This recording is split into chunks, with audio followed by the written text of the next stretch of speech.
신앙 고백, 사모님 좀 마스크 좀 또 하고.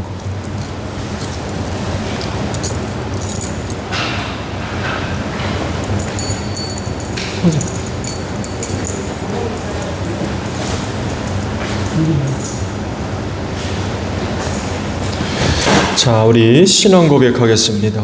나는 전능하신 아버지 하나님 천지의 창조주를 믿습니다. 나는 그의 유일하신 아들 우리 주 예수 그리스도를 믿습니다.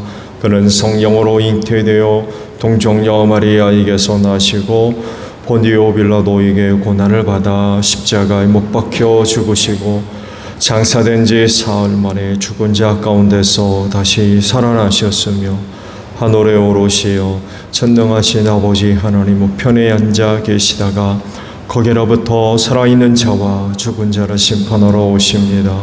나는 성령을 믿으며 거룩한 공교회와 성도의 교제와 죄를 용서받는 것과 몸의 부활과 영생을 믿습니다. 아멘. 341장 찬송 우리 그리고 말씀을 봅니다. 341장입니다.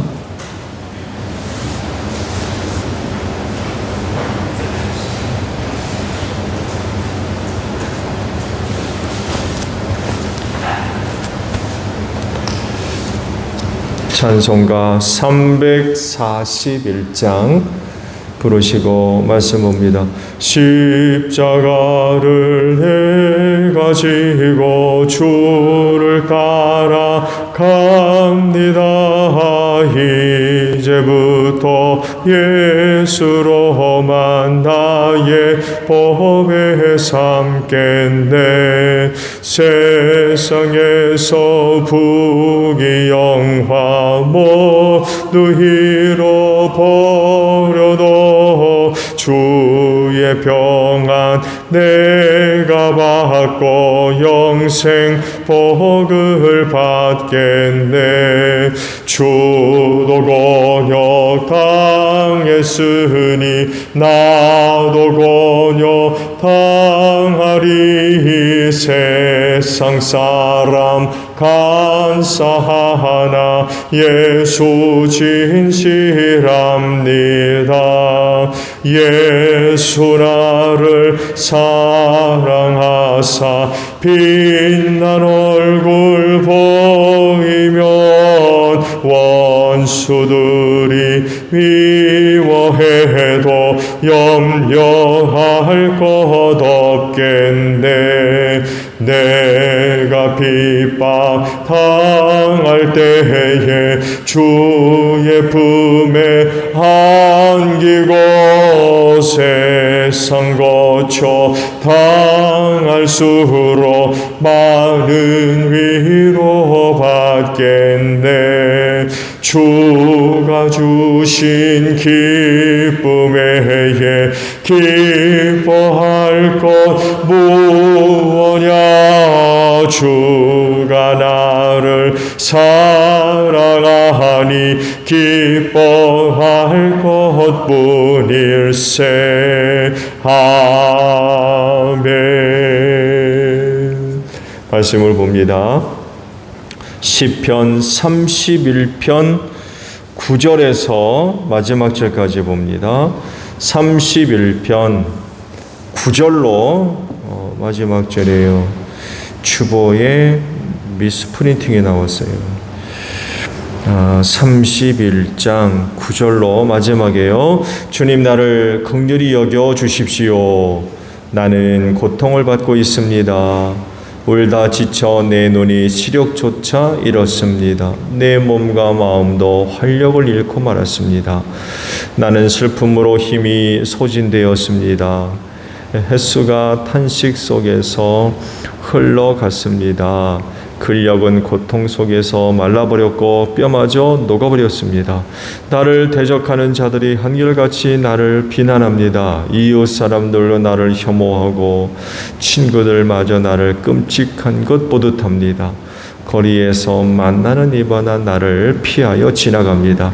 내가 죽은 사람이라도 된 것처럼 나는 사람들의 기억 속에서 잊혀졌으며 깨진 그릇과 같이 되었습니다. 많은 사람이 나를 비난하는 소리가 들려옵니다. 사방에서 협박하는 소리도 들립니다. 나를 대적하는 사람들이 함께 모여 내 생명을 빼앗으려고 음모를 꾸밉니다. 누가 뭐라 해도 나는 주님만 의지하며 주님이 나의 하나님이라고 말할 것입니다. 내 앞날은 주님의 손에 달렸으니 내 원수에게서 내 원수와 나를 박해하는 자들 손에서 나를 건져 주십시오. 주님의 환한 얼굴로 주님의 종을 비추어 주십시오. 주님의 한결같은 사랑으로 나를 구원하여 주십시오. 내가 주님께 부르짖으니 주님, 내가 부끄러움을 당하지 않게 해주십시오. 오히려 악인들이 부끄러움을 당하고 죽음의 세계로 내려가서 잠잠하게 해주십시오. 오만한 자세로 경멸하는 태도로 의로운 사람을 거슬러서 함부로 말하는 거짓말쟁이들의 입을 막아주십시오. 주님을 경외하는 사람에게 주시려고 주님께서 마련해 두신 복이 어찌 그리도 큰지요. 주님께서는 주님께로 피하는 사람들에게 복을 베푸십니다. 사람들이 보는 앞에서 복을 베푸십니다. 주님은 그들을 주님의 날개 그늘에 숨기시어 거짓말을 치어 헐뜯는 무리에게서 그들을 지켜주시고 그들을 안전한 곳에 감추시어 말다툼하는 자들에게서 건져주셨습니다. 주님, 내가 주님을 찬양합니다. 내가 포위 당했을 때에 주님께서 나에게 놀라운 은총을 베푸셨기에 내가 주님을 찬양합니다. 내가 포위되었을 그때 나는 놀란 나머지 내가 이제 주님 눈밖에 났구나 생각하며 좌절도 했지만 주님께서는 내가 주님께 부르짖을 때에는 내 간구를 들어주셨습니다. 주님을 믿는 성도들아, 너희 모두 주님을 사랑하여라. 주님께서 신실한 사람은 지켜주시나 거만한 사람은 가차없이 벌하신다. 주님을 기다리는 사람들아, 힘을 내어라. 용기를 내어라. 아멘.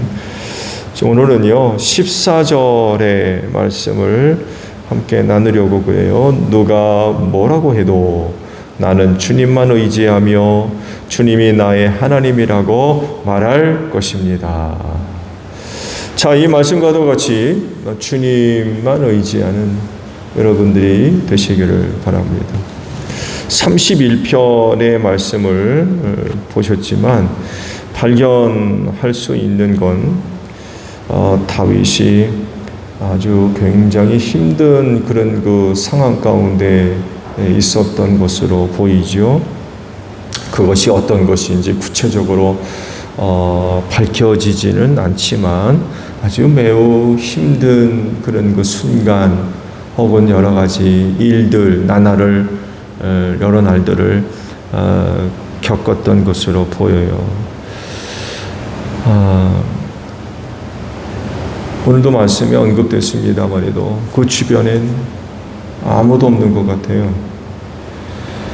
그 어려울 때일수록에 가까운 사람들이 주변에 있어주는 것 자체만으로도 큰 위로가 되고 힘이 될 수 있는데 근데 어떤 일이었는지는 모르겠습니다만 지금 그런 어려운 가운데 있는 다윗 주변에 아무도 없어요. 이걸 어떻게 하느냐? 11절의 말씀을 보게 되면 그거를 알 수가 있죠. 나를 대적하는 자들이 한결같이 나를 비난합니다. 이웃 사람들도 나를 혐오하고 친구들마저도 나를 끔찍한 것 보듯합니다. 이런 말씀을 하세요. 어려울 때 친구, 얼마나 큰 힘이 되겠어요. 근데 친구들마저도 나를 끔찍한 것 보듯한다. 이게 무슨 말씀이냐면은 아무도 없다는 얘기예요. 아무도.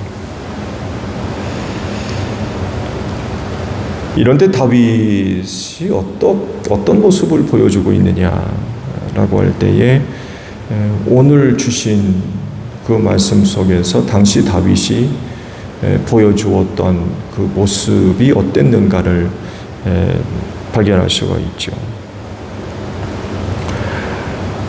뭐라고 하십니까? 누가 뭐라 그래도 나는 주님만 의지할 거다. 그런 고백을 합니다. 왜냐하면 하나님은 구원이시라는 것을 다윗이 잘 알고 있기 때문에 그래요. 문제의 해결은 하나님 손에 있다는 거죠. 다윗과 같은 그런 상황이 된다고 그러면 많은 사람들이 낙심하게 될 겁니다. 그 어떤 일로 인하여서 굉장히 어려운 형편 가운데 있는데 주변에 사람들마저 없는 거예요.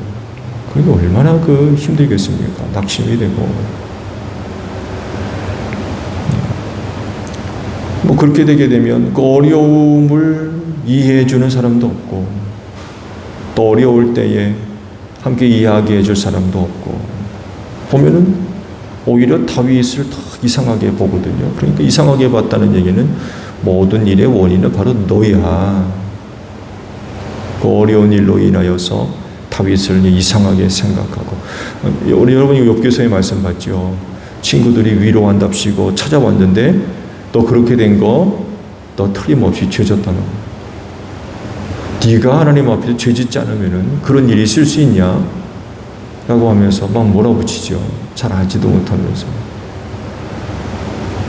말씀드린 대로 다윗이 무슨 어려운 일이 있었는지는 모르겠습니다만 그 일로 인하여서 다윗을 보는 시각이 굉장히 부정적으로 바뀌었고, 친구들마저 전혀 거들떠 보지도 않는 이런 상황이 됐거든요. 누구도 다윗 편에 서서 다윗을 위로하고 격려하며 변호도 해주고, 근데 그런 게 전혀 없는 거예요. 이런 때 다윗은 하나님을 바라봤다는 거예요. 하나님을 의지했다는 거죠. 누가 뭐라 해도 나는 하나님만 의지하겠다. 그런 고백을 지금 하고 있는 거죠. 다윗의 상황을 우리가 묵상해 볼 때에 예수님이 처해 있던 그런 그 상황과도 연결되어질 수 있을 것 같아요. 왜냐하면 예수님도 주변에 아무도 없었기 때문에 그래요. 많은 사람들이 예수님이 가는 곳마다 따라다녔고 기다리고 있었고 찾아다녔고 그랬거든요. 그러면서 이제 수가 줄어들죠. 좋은 대로 생명의 빵에 대한 말씀을 하신 뒤에는 예수님을 따라다녔던 제자들, 많은 제자들이 떠나갔다고 그랬어요. 그리고는 다시는 예수와 함께 다니지 아니했다. 그때 이제 상당수의 이론의 사람들이 떠나갔던 것 같아요. 근데 여기서 그치지 않죠. 겟세마네 동산이 결정적인 계기가 되죠. 예수님이 어디로 가든 따라가겠습니다. 그런 맹세를 했지만 붙들리니까 다 도망갔어요. 마가는 벌거벗고 도망간 제자를 언급할 정도로 아주 상황이 완전 난장판이 됐던 것 같아요.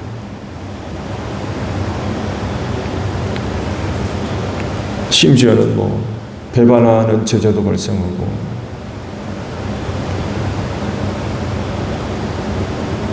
그래도 따라간다고 따라갔다가 걸리니까 모른다고 부인하고, 결국 십자가에 달리셨을 땐 혼자뿐이었어요. 그런 예수 다 버리고 도망간 거죠.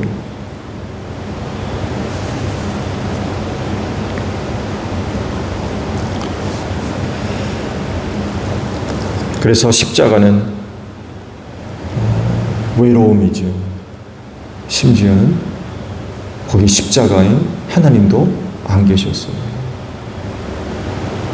이걸 어떻게 하느냐? 주님이 그러시잖아요. 엘리 엘리 라마 사박다니. 하나님 어찌해서 나를 버리셨나요? 십자가는요, 하나님도 안 계셨어요. 십자가에 달린 예수가 그걸 느낀 거죠. 하나님이 나를 버리셨구나. 왜 버리세요? 죄를 담당하고 죽기 때문에 그런 예수를 하나님께서 버리신 거죠. 죄 지으면 그렇게 됩니다.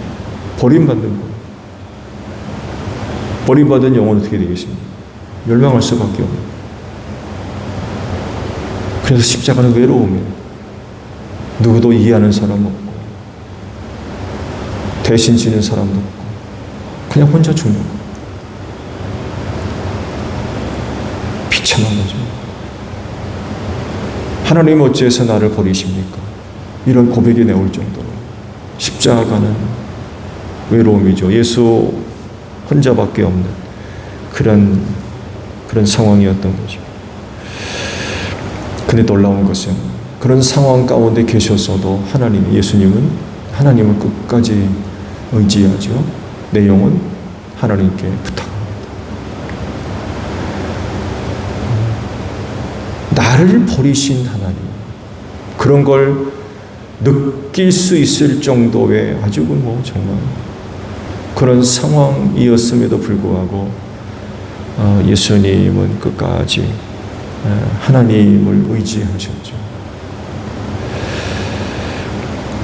비참하게 죽어가는 그런 최후의 순간이었지만 하나님을 끝까지 의지했습니다. 왜 그러셨을까요? 하나님이 자기를 버리셨다고 하셨지만 그럼에도 불구하고 자신을 구원할 이는 하나님밖에 없기는 너무나도 잘 알고 있는 거예요. 내가 그렇게 죽어가도 나를 구원할 이는 하나님밖에 없다는 거예요. 그러니까 끝까지 의지하는 거예요. 나를 버려도 하나님이 나를 버리셔도 그래도 나를 구원하실 이는 하나님밖에 없다는 것을 아시는 분이기 때문에 그렇게 죽어도 왜 나를 버리셨습니까? 그런 그 말을 하면서도 그분은 하나님을 끝까지 의지하셨던 거죠. 그리고 결국 하나님은 그 아들을 살려내셨어요. 이런 분이 바로 하나님이십니다. 다윗이 의지했던 하나님, 누가 뭐라고 해도 나는 하나님을 의지하겠다 했던 그 하나님이 바로 이런 분이라는 거예요.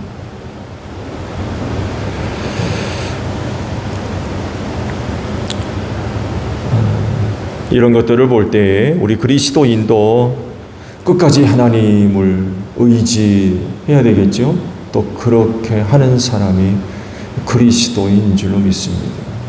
괜히 그리스도인이겠어요?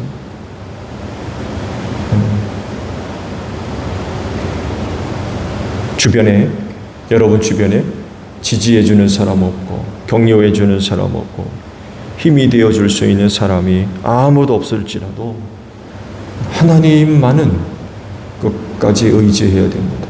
예수님처럼 어찌해서 나를 버리셨습니까? 라고 할 정도의 상황이라 할지라도, 그런 상황이라 할지라도 그래도 구원하실 이는 하나님밖에 없기 때문에 끝까지 하나님을 바라보고 의지하는 그런 그 모습들이 있어야 될 것 같아요. 오늘 하루도 주님 바라보고 의지하는 가운데 하나님의 구원의 은혜 속에서 오늘 하루도 승리하는 여러분들이 되시기를 바랍니다.